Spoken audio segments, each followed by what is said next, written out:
Story 1. The Lantern Keeper of Ashworth Abbey. The abbey had stood empty for 300 years when Miriam first heard the whispers. She had purchased the ruin for a pittance, ignoring the villagers who crossed themselves when she mentioned her plans to restore it. Some stones are meant to stay fallen, the old innkeeper had warned her. She had laughed then. She wasn't laughing now. It began on her third night within those crumbling walls. Miriam had set up a cot in what remained of the refectory, the only room with a ceiling still intact. The autumn wind howled through the shattered windows, carrying with it the scent of decay and something else, something that smelled like old incense and older blood. At midnight she saw the light. It bobbed through the ruins, an amber glow that moved with purpose through the roofless nave. Miriam told herself it was another explorer, perhaps a homeless wanderer seeking shelter. She pulled on her boots and grabbed her flashlight, determined to investigate. The cold hit her the moment she stepped outside the refectory. Not the cold of autumn, but something deeper, a cold that seeped into her marrow and made her teeth ache. Her breath came out in clouds so thick she could barely see through them. The lantern was closer now. She could see the figure carrying it. A monk in a brown habit, his cowl pulled low over his face. He moved without sound, his bare feet never quite touching the frost-covered stones. "Hello?" Miriam called out. "Are you lost?" The monk stopped, slowly, so slowly. He turned to face her. There was nothing beneath the cowl. Not darkness, not shadow, nothing. An absence so complete that looking at it made Miriam's eyes water and her mind scream. But the lantern in his hand was real, burning with a flame that gave no warmth. "You should not have come here," the nothing said, in a voice like wind through dead leaves. The others said the same. They all said the same. Miriam tried to run, but her legs wouldn't obey. The cold had crept up past her knees, past her hips, wrapping around her chest like frozen chains. "The abbot sinned," the voice continued. "He sinned, and we suffered. We burned in our cells while he fled with the gold. 37 brothers screaming as the flames took us. Do you know what burning flesh smells like? Do you know how long it takes to die when the fire starts at your feet?" The lantern swung closer. In its light, Miriam could see them now. Other figures emerging from the ruins, dozens of them. Their habits were charred and smoking, their flesh blackened and peeling.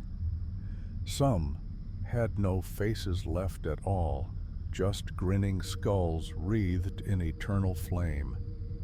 "We've been waiting," the lantern keeper said, "waiting for someone to hear our confession, waiting for someone to take our place." Miriam screamed as the first burning hand touched her shoulder. She screamed as the flames began to spread across her skin. She screamed until she had no voice left, and then she screamed in silence. The villagers found her body 3 days later, curled in the ruins of the nave. Her skin was unmarked, her expression peaceful, but her hair had turned white, and her eyes had been burned away from the inside, leaving nothing but empty, smoking sockets. The abbey still stands, the lantern still burns. And on autumn nights, if you listen carefully, you can hear 38 voices now, whispering their eternal confession to anyone foolish enough to listen.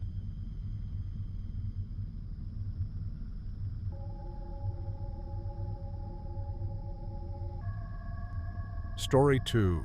The Weeping Stones of Blackmoor Castle. They said the castle wept because of what happened in the dungeon. 300 years of tears, seeping through stone and mortar, pooling in corners where the light never reached. Thomas had dismissed it as superstition when he accepted the position of night watchman. He needed the money, and the pay was generous, suspiciously generous, he realized now. The first week passed without incident. Thomas made his rounds through the castle's restored halls, checking locks and monitoring the security cameras. The place had been converted into a museum filled with artifacts from the region's brutal history, instruments of torture, execution orders signed by long-dead lords, the preserved remains of plague victims found in the castle's mass grave. It was during his second week that he noticed the moisture on the walls. It appeared first in the great hall, a thin sheen of liquid that caught the light from his flashlight. Thomas touched it, expecting condensation. The liquid was warm. It was thick. When he brought his fingers to the light, they were stained red. He told himself it was a pipe leak, rust in the water, anything but what it looked like. But the weeping spread. Night after night, more walls began to bleed. The liquid seeped from between the stones, running in rivulets down to the floor, where it gathered in pools that never seemed to dry. The smell came next, copper and salt, and something rotten beneath it all. Thomas stopped touching the walls. He stopped looking at them too closely.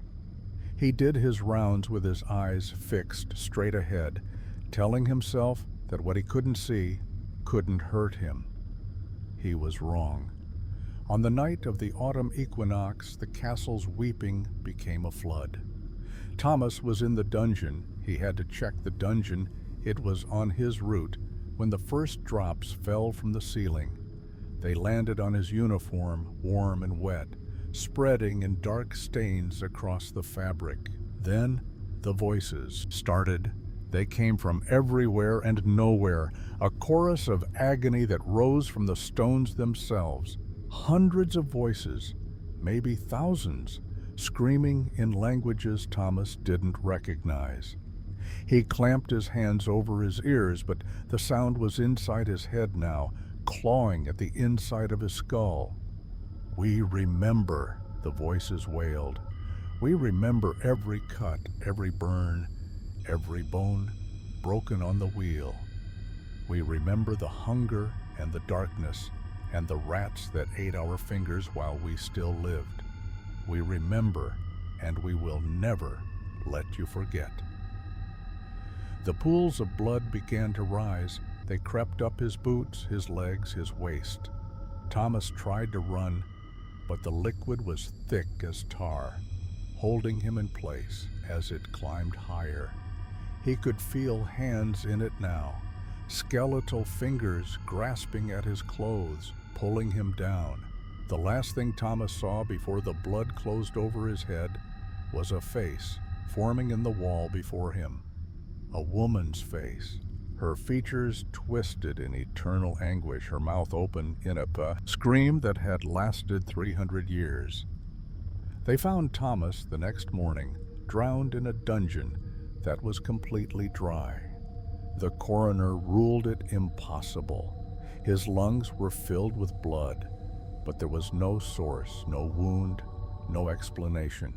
The museum closed after that. The castle stands empty again, waiting for the next watchman foolish enough to take the job. The walls still weep on quiet nights, and if you press your ear against the stone, you can hear them whispering, "Remember, remember, remember."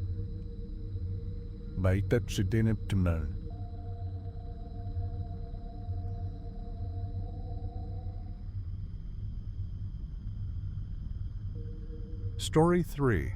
The Bell Tower of St. Erasmus. Father Dominic had served the church for 40 years, but he had never heard bells like these. They rang every night at 3 in the morning, a discordant clamor that shattered his sleep and left him trembling in his narrow bed. The church's bells had been removed decades ago, their bronze melted down during the war, and yet they rang. The parish of St. Erasmus was dying. The village that had once surrounded the church had shrunk to a handful of elderly souls who remembered better times. Father Dominic was their shepherd, and he would remain until the last of them passed. It was his penance, though for what sin he could no longer remember. On the night the bells changed their tune, Father Dominic finally climbed the tower. The stairs spiraled upward into darkness. His lantern cast dancing shadows on walls covered in peeling murals, angels with their faces scratched away, saints whose eyes had been gouged out by some long-ago vandal. The air grew colder as he climbed, and the smell of decay grew stronger. The belfry was empty, as he knew it would be. The great beam where the bells had once hung was bare, wrapped in cobwebs thick as curtains. But something swung from the rafters above, a shape that creaked with each gust of wind through the broken louvers. Father Dominic raised his lantern. The body had been there for a very long time. It was more skeleton than corpse, dressed in the rotted remnants of a priest's cassock. A rope was knotted round its neck, the other end tied to a beam far overhead. But that wasn't what made Father Dominic's blood freeze in his veins. The skeleton was ringing the bells, invisible bells, phantom bells, but the skeleton's hands moved in the precise motions of a campanologist, pulling on ropes that weren't there.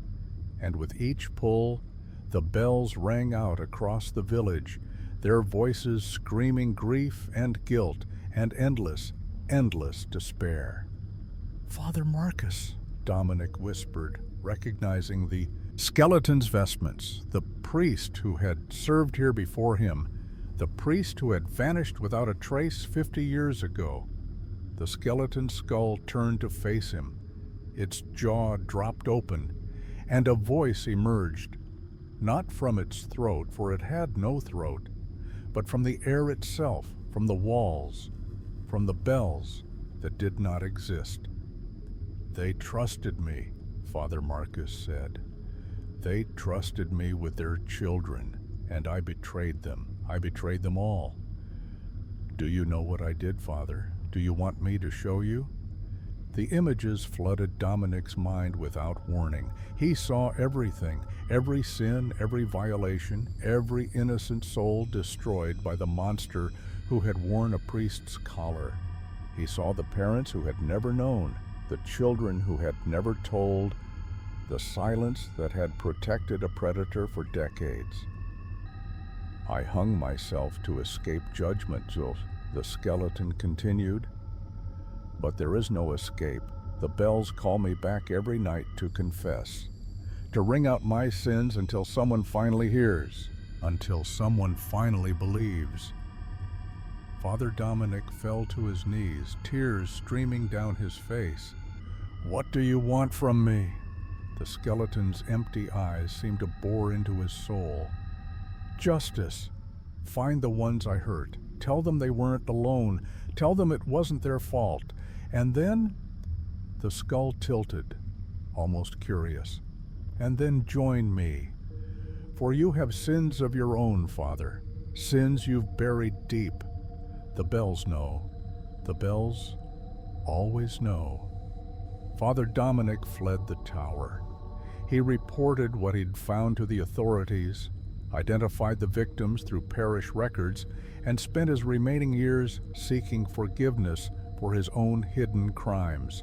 Crimes of silence, of looking away, of choosing comfort over truth. He died in that church alone, on a night when the bells rang louder than ever.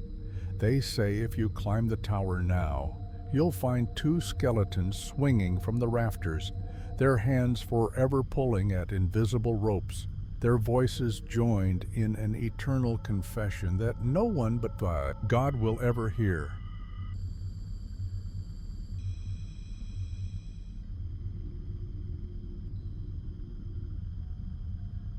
Story 4. The Corridor That Wasn't There. Harrogate Manor had precisely 47 rooms. Eleanor had counted them herself when she inherited the estate from her great-aunt, a woman she had never met and barely knew existed.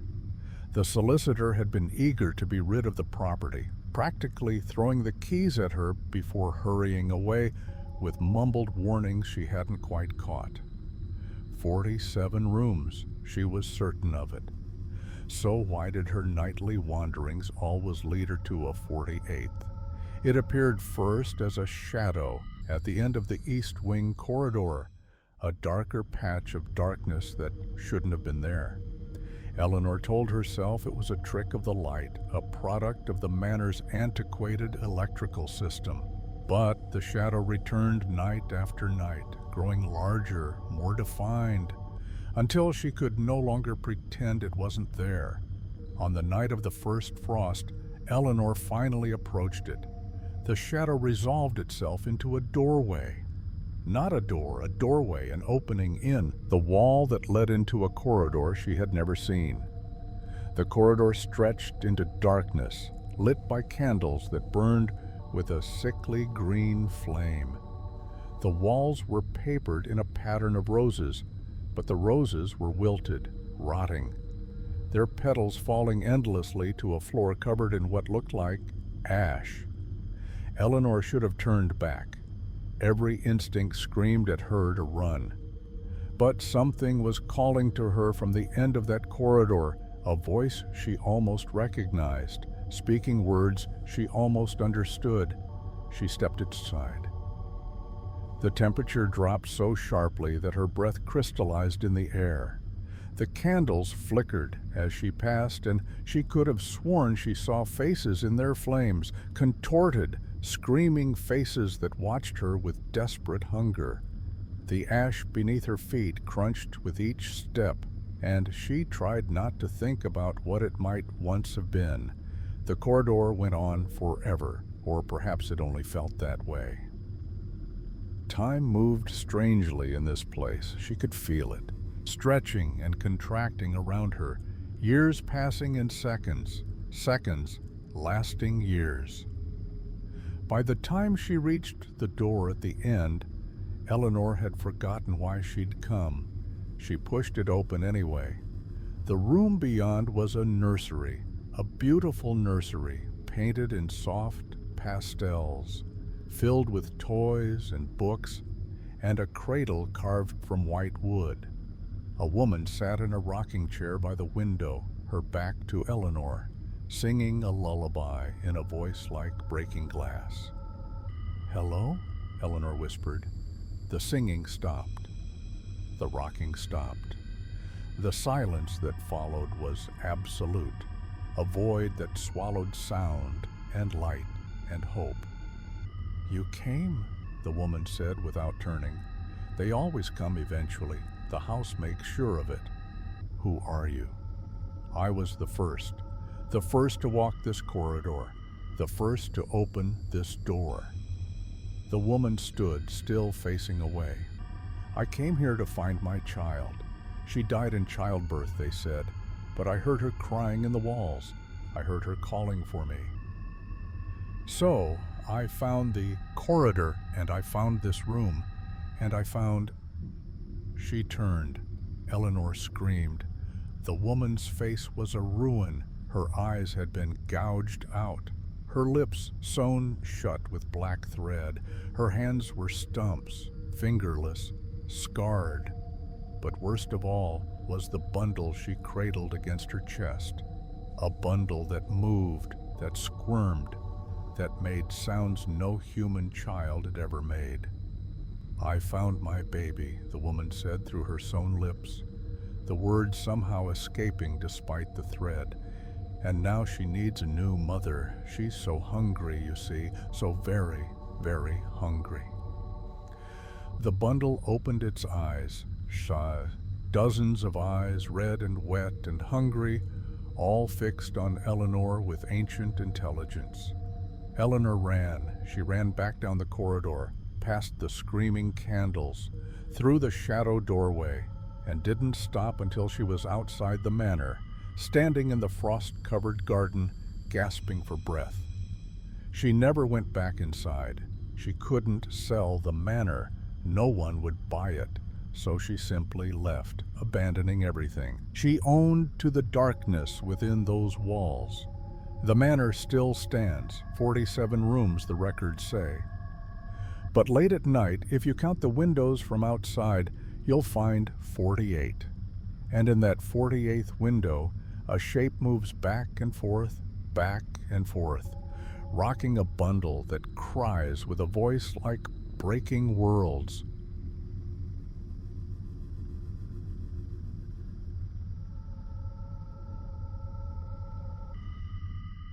Story The Whispering Archives.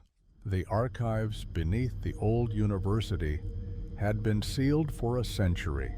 When the construction crew accidentally broke through the forgotten wall, they released something that had been waiting in the darkness far longer than anyone alive could remember. Dr. Helen Marsh was the first academic granted access.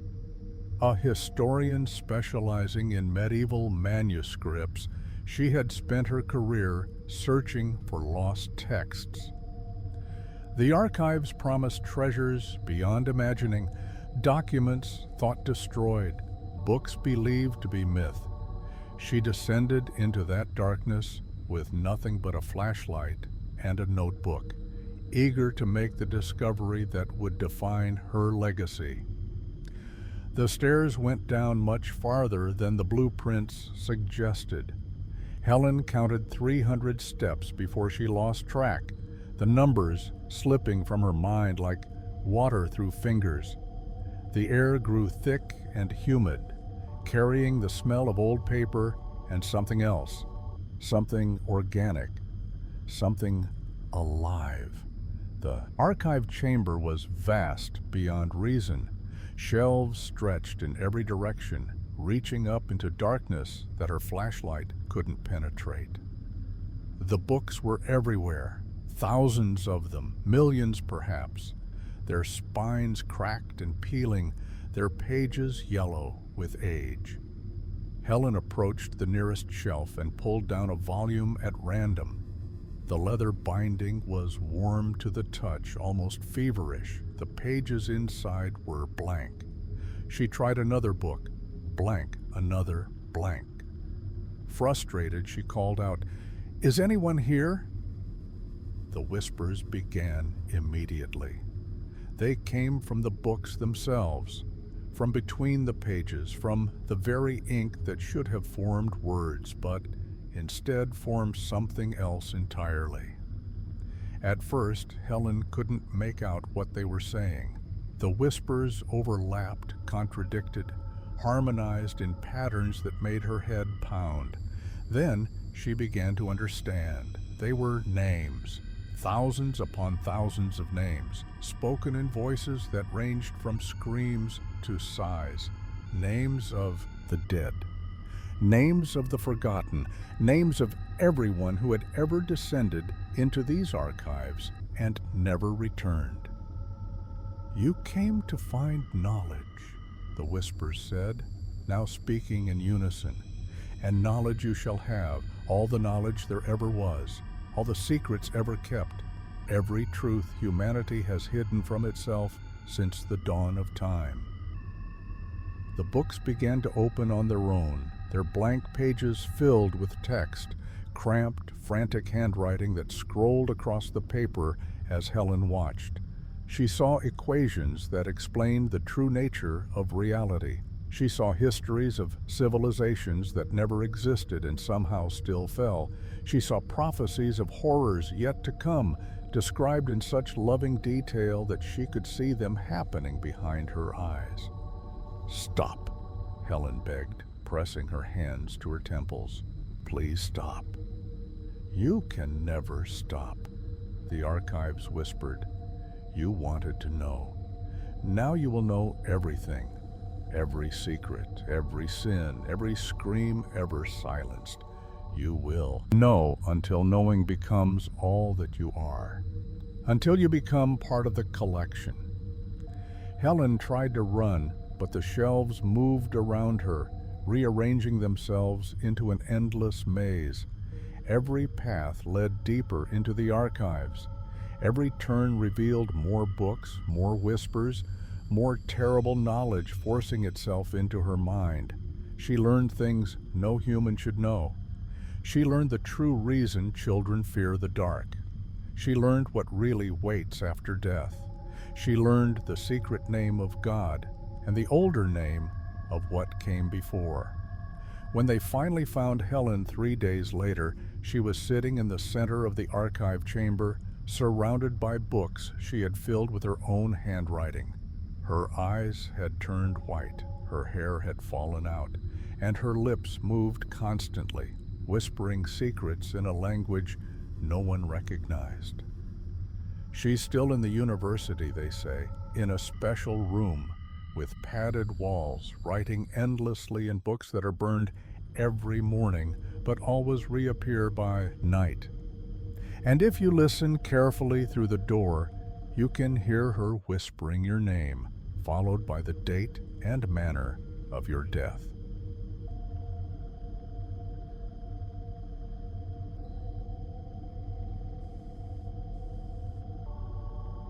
Story 6. The Painter's Last Portrait. Vincent Crane was not a good man, but he was a great artist. His portraits hung in galleries across Europe, celebrated for their uncanny ability to capture not just the likeness, but the very soul of their subjects. What the critics didn't know, what no one knew, was how Vincent achieved such remarkable results. He painted in blood, not entirely, of course. Oil paints form the base, the structure, the visible surface. But mixed into every color, into every brushstroke, were drops of blood taken from his subjects without their knowledge. A handshake with a hidden pin, a congratulatory pat on the back with a needle concealed in his ring. Small wounds, quickly forgotten, providing the essence that made his paintings come alive. For 40 years, Vincent's technique brought him fame and fortune. His subjects praised his work even as they aged and withered, while their portraits remained eternally young. None of them made the connection. None of them noticed that their vitality seemed to drain away after sitting for Vincent Crane. Until Elizabeth Ashworth. She was young, beautiful, the daughter of a wealthy industrialist who commissioned Vincent to paint her portrait as a wedding gift. Vincent worked on her painting for 3 months, taking more blood than usual. She was so vibrant, so full of life, and he wanted to capture every drop of it. The night he finished the portrait, Elizabeth died in her sleep. Heart failure, the doctor said. Impossible in one so young, but there it was. Vincent felt a twinge of guilt. He had taken too much. But the painting was magnificent. Elizabeth frozen forever, at the peak of her beauty, her eyes so lifelike they seemed to follow you across the room. He hung it in his private studio, where he kept his finest works, his collection of stolen souls. That was his mistake. On the first night, Vincent heard weeping from the studio. He found Elizabeth's portrait with tears running down her painted face, real tears, wet and warm, falling from canvas eyes that blinked and moved and stared at him with dawning horror. "What have you done?" the portrait whispered. "What have you done to me?" Vincent fled, but the weeping followed him. It echoed through his house at all hours, a sound of grief so profound that it rattled the windows and shook the walls. His other portraits began to stir as well, decades of stolen souls waking from their painted prisons, their voices joining Elizabeth's in a chorus of accusation. He tried to burn them. The flames wouldn't touch the canvases. He tried to destroy them with knives. The blades shattered against surfaces that had become hard as iron. He tried to run, but the paintings were everywhere now, multiplying, spreading, appearing on every wall of every building he entered. Hundreds of faces, thousands, all of them staring at him with eyes that remembered exactly what he had taken. "You stole our lives," they said in unison. "You imprisoned our souls. Now we will take yours." On the final night, Vincent locked himself in his studio. He would paint one last portrait, his own. If he could capture his own soul, perhaps he could escape, hide within the canvas where they couldn't reach him. He worked feverishly, using his own blood, gallons of it, until the portrait was complete, a perfect likeness, his final masterpiece. But as he stepped toward the painting, ready to surrender himself to its sanctuary, hands reached out from every canvas in the room. Painted hands, dry and cracked, but strong, impossibly strong. They grabbed him, pulled him, tore him apart. And his soul, that wicked, blackened soul, was divided among all his victims, a piece for each of them, a fragment of his consciousness, trapped forever in each painting, forced to experience for eternity the suffering he had inflicted on them. Vincent Crane's self-portrait hangs in a museum now. If you look closely at the eyes, you can see the terror frozen there. And if you listen carefully, late at night when the gallery is empty, you can hear him screaming.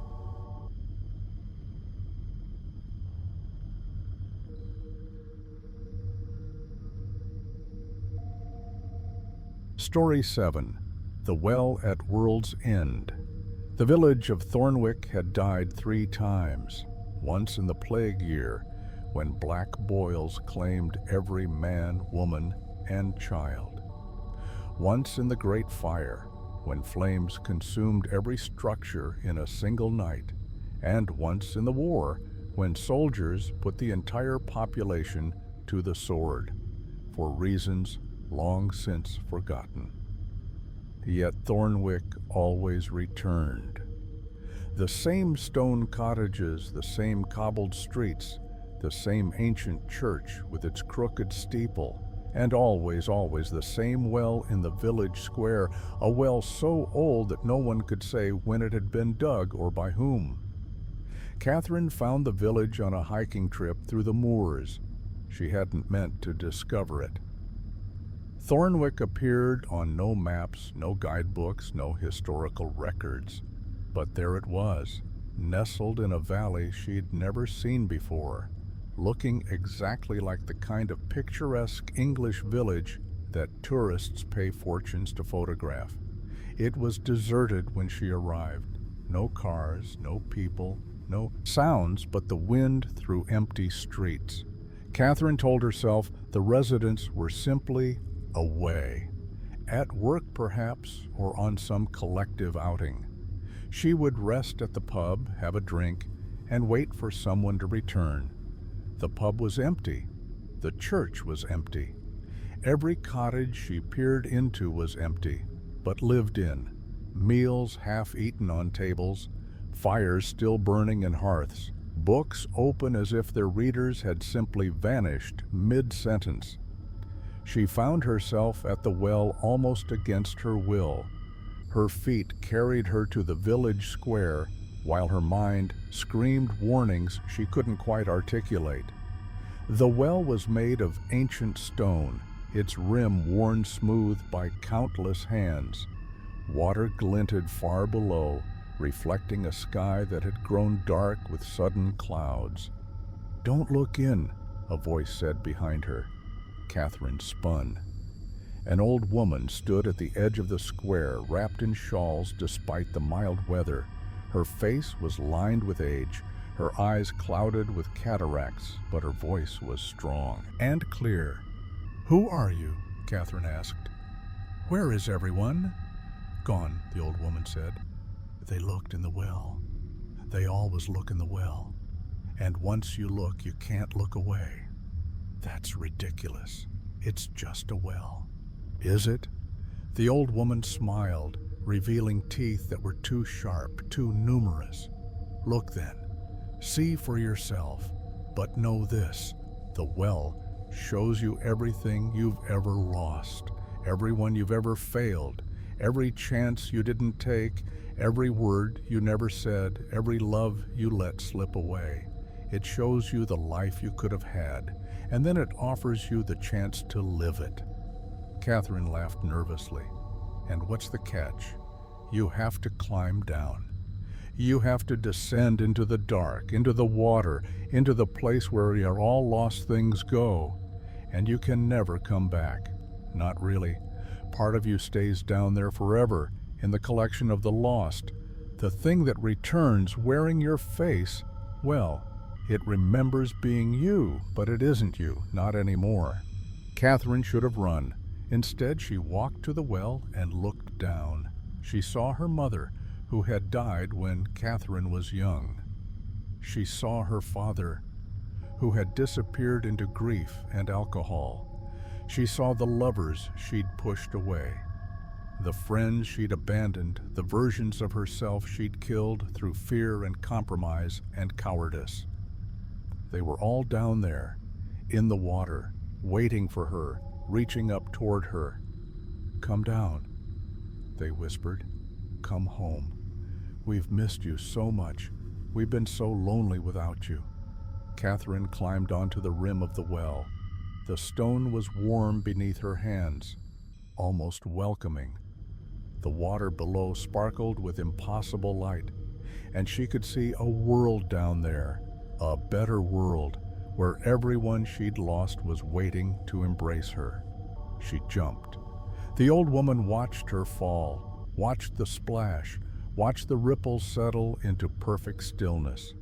Then she turned and walked away, shedding shawls as she went, growing younger with each step, until a woman in hiking clothes emerged from the village and continued down the moor. Catherine's body was never found. But sometimes, late at night, hikers report seeing a woman standing at the edge of a well in a village that doesn't exist. She's always beckoning, always smiling, always inviting them to look down and see what they've lost. Most of them are smart enough to run, most of them.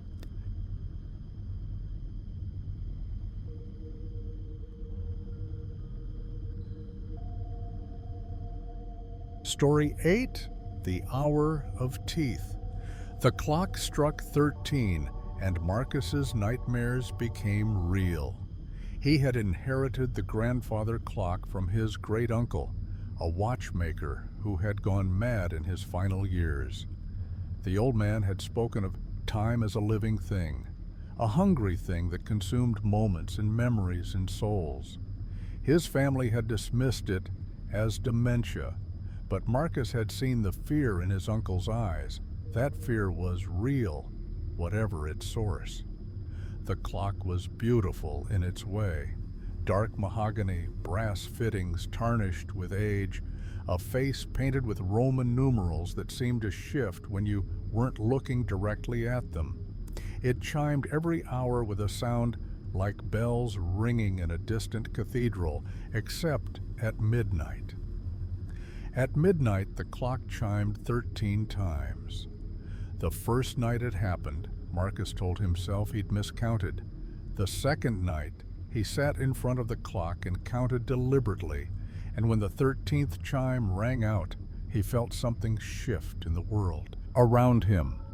The shadows grew longer, the temperature dropped, and for just a moment, he glimpsed something moving inside the clock's glass face, a shape with too many angles, too many teeth. He should have gotten rid of it. He should have burned it, smashed it, buried it in concrete, and dumped it in the ocean. But the clock called to him. It whispered to him in his sleep, promising secrets, promising power, promising answers to questions he'd never dared to ask. On the 7th night, Marcus waited for the 13th chime with his hand on the clock's door. When it rang, he pulled the door open. The space inside the clock was not the space that should have been there. Instead of pendulum and weights and gears, Marcus saw a corridor stretching into darkness. The walls were lined with other clocks, thousands of them. each one different, each one ticking in a rhythm that didn't match the others. The sound was maddening, a cacophony of time torn apart and reassembled wrong. "Come in," a voice said from the darkness. "We've been waiting for you." Marcus stepped into the clock. The corridor seemed to breathe around him. The clocks on the walls began to chime as he passed, and each chime showed him something. Moments from his life playing out on the glass faces. His birth, his first words, his first kiss, his first lie. Every second he had ever lived, catalogued and preserved like insects in amber. At the end of the corridor he found the source of the voice.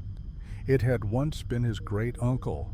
Marcus could still recognize the shape of the face, the set of the shoulders.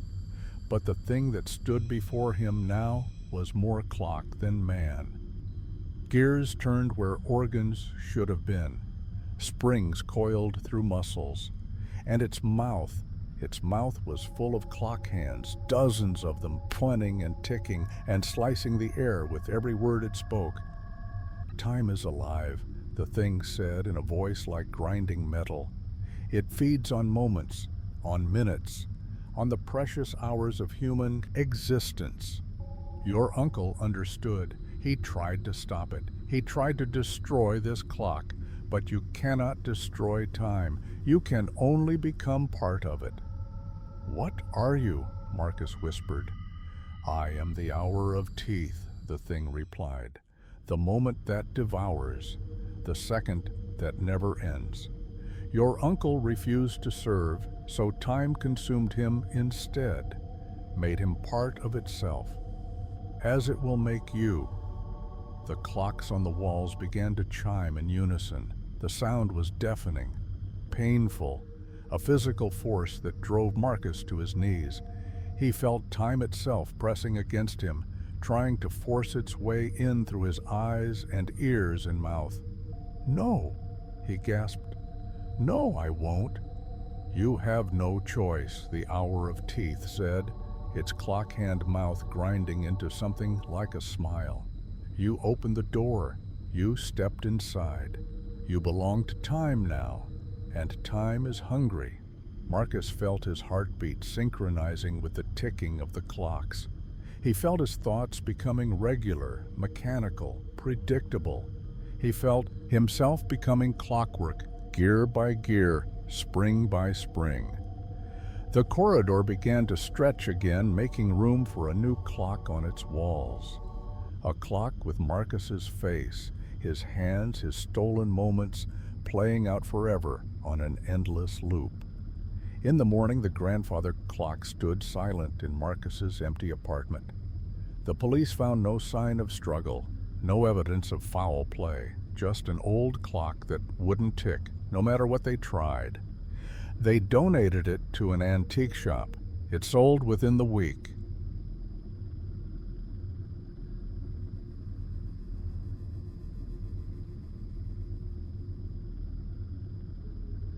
Story 9.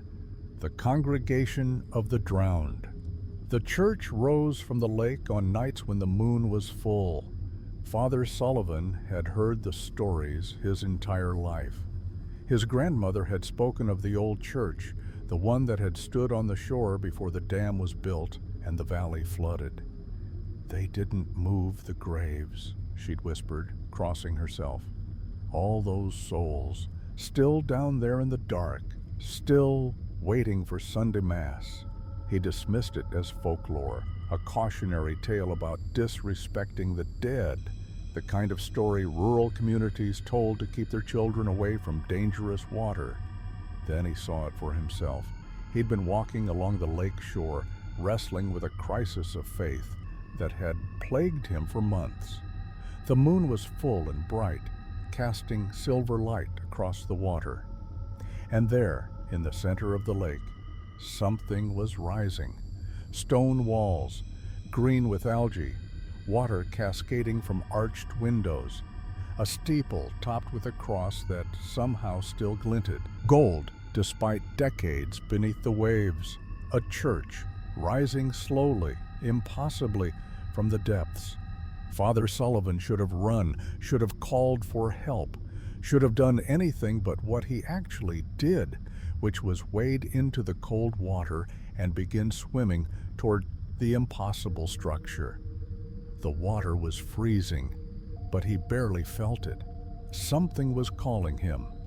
A sound like bells, like hymns, like his mother's voice singing him to sleep as a child. The church grew larger as he approached, and he could see light now, shining through the windows, warm and welcoming. He climbed the stone steps that shouldn't have existed and pushed open the doors that shouldn't have been there. Inside, the pews were full. They sat in rows, dozens of them, dressed in their Sunday best, men in suits gone to ruin, women in dresses that had rotted to rags, children in clothes their grandchildren would now be wearing. They sat with their hands folded, their heads bowed, their skin gray and bloated, their eyes white and blind. At the altar, a priest stood with his back to the congregation. He was conducting Mass, speaking words that Sullivan recognized from the old Latin rite, the words his grandmother had taught him when he was young. "You came," the congregation whispered, all of them speaking in unison. "We prayed you would come. We've been waiting so long for a new shepherd." "What is this place?" Sullivan asked, his voice trembling. The priest at the altar turned. His face was gone, eaten away by fish, by time, by the cold, dark water. But his voice was clear and strong. "This is the Church of the Drowned, the last congregation. We died here when the waters came, trapped in our pews, praying for salvation that never arrived. Why am I here?" "Because we need you," the drowned priest said. "Our faith has weakened. Our prayers go unanswered. We need a living soul to lead us, to guide us, to help us find the forgiveness we were denied." The congregation rose from their pews. They moved toward Sullivan with waterlogged steps, their hands reaching out, their blind eyes somehow fixed on him with desperate hope. "Join us," they whispered. "Lead us, be our Father." Sullivan tried to run, but the doors had closed behind him. The water was rising inside the church now, seeping through cracks in the floor, climbing the walls. The congregation surrounded him, their cold hands gripping his arms, his shoulders, his face. "Please," he gasped, I can't." "You can, but," the drowned priest said, pressing something into Sullivan's hands. A Bible, waterlogged but intact. "Read to us. Pray with us. Save us." The water reached his waist, his chest, his chin. "Save us," the congregation begged. "Save us, save us, save us." The water closed over his head. They found Father Sullivan floating in the lake the next morning. He was alive, somehow, despite the cold, despite the depth. But he never spoke again. He simply sat in his room at the hospital, holding a waterlogged Bible, his lips moving constantly in silent prayer. On nights when the moon is full, the nurses say they see figures at his window. Gray shapes, bloated shapes, pressing their faces against the glass. And Sullivan always smiles when they come, as if greeting old friends, his congregation, come to collect their shepherd.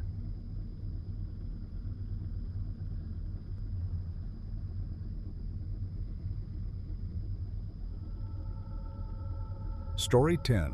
The Last Light of Ashford Hall.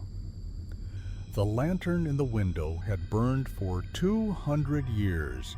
No one knew who lit it or why it never went out. Ashford Hall had stood abandoned since the fire that claimed the Ashford family on Christmas Eve, 1823. Yet the lantern burned on, its amber light visible for miles, a beacon calling to travelers on dark and stormy nights. "Don't follow the light," the villagers warned. "Don't go to the hall. The Ashfords still wait for guests, and they never let their guests leave. Margaret had heard the warnings. She had grown up with the stories, had seen the light from her bedroom window every night of her childhood. But Margaret was a photographer now, a documentarian of the strange and unexplained. And after years of traveling the world in search of the supernatural, she had finally returned home to face the mystery that had haunted her dreams. She arrived at Ashford Hall as the sun was setting, her equipment bag slung over her shoulder, her flashlight ready in her hand. The building was a ruin, walls blackened by ancient fire, windows shattered, roof collapsed in places. Yet there, in the upper window, the lantern burned, its light steady and warm.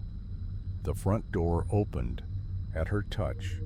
Inside, the hall was impossible. The exterior had suggested destruction, but the interior was pristine, untouched by fire, untouched by time. Chandeliers glittered with crystal tears. Portraits lined the walls in gilded frames. A fire crackled in the great hearth, and candles burned in every sconce. "Welcome home, my dear." Margaret spun. A woman stood at the foot of the grand staircase, dressed in an evening gown, 2 centuries out of fashion. Her face was beautiful but pale, so pale that the veins beneath her skin showed like blue lightning. "I'm sorry," Margaret stammered. "I didn't realize anyone lived here." "Lived?" The woman smiled, and her teeth were black as coal. "No one lives here, not anymore. But we've been waiting for you, Margaret, waiting so very long. How do you know my name?" "We know everything about you, dear child. We've watched you since you were born. That light in your window? It was never for travelers. It was for you, a reminder, an invitation, a promise that one day you would come home." The portraits on the walls began to move, eyes blinking, mouths smiling, hands reaching out of frames that suddenly seemed more like doorways than pictures. The fire in the hearth blazed higher, casting dancing shadows that took shapes no shadow should take. "You see," the woman continued, descending the stairs with a grace that no living person could possess, "the Ashfords didn't die in that fire. We simply changed, became something new, something that needs a special kind of nourishment to survive." "What kind of nourishment?" "Hope," the woman whispered, her black smile widening. "Fear, joy, sorrow, all the delicious emotions that mortals feel so intensely. We've been feeding on the villagers for centuries, taking just enough to sustain us without killing them. But you, Margaret, you have so much more to give, a lifetime of searching, of wondering, of hoping. You're a feast waiting to happen." The portraits began climbing out of their frames, men and women and children, all with the same pale skin and black teeth, all moving toward Margaret with hungry eyes. "Run if you like," the woman said. "The hall goes on forever. You'll never find the door. You'll wander these corridors until you collapse, and then we'll take our time. We have nothing but time, after all." Margaret did run. She ran through halls that twisted and turned, through rooms that rearranged themselves behind her, past mirrors that showed reflections of things that weren't there. The Ashfords followed, never hurrying, never losing sight of her, their whispers echoing from every direction. "Stay with us, Margaret. Play with us, Margaret. Die with us, Margaret." She found herself in the room with the lantern. The light was blinding up close, a flame that burned without fuel, without heat, without any natural explanation. And in the flame she saw faces, not the Ashfords, but others. Victims, perhaps, people who had followed the light and never returned. "Don't listen to them," the faces whispered. "Become the light. Join us. It's the only escape." Margaret looked at the flame. She looked at the Ashfords gathering in the doorway, their black smiles eager and cruel. She made her choice. She reached into the lantern and grabbed the flame. The pain was beyond anything she had ever imagined. She felt her body burning, her soul igniting, her consciousness dissolving into light. But even as she screamed, she felt something else: freedom, release. The chains of the hall falling away as she became something it couldn't contain. The Ashfords howled with rage and loss. Their feast was transforming, transcending, escaping into the very light that had lured her here. In the morning, the villagers found Ashford Hall reduced to rubble. The fire that had smoldered for 2 centuries had finally consumed everything, leaving nothing but ash and memory. But the lantern still burns. It floats now above the ruins, a ball of amber light that moves with purpose through the darkness. They say if you follow it, it will lead you to safety, through storms, through shadows, through all the dangers of the night. And sometimes, if you look closely, you can see a face in the flame, a woman's face, smiling softly, keeping watch over the traveler she once sought to document. Margaret found her mystery, and in the end, she became one. Sleep well if you can. The past is always watching. The echoes never truly fade. And somewhere in some forgotten ruin, a lantern burns for you.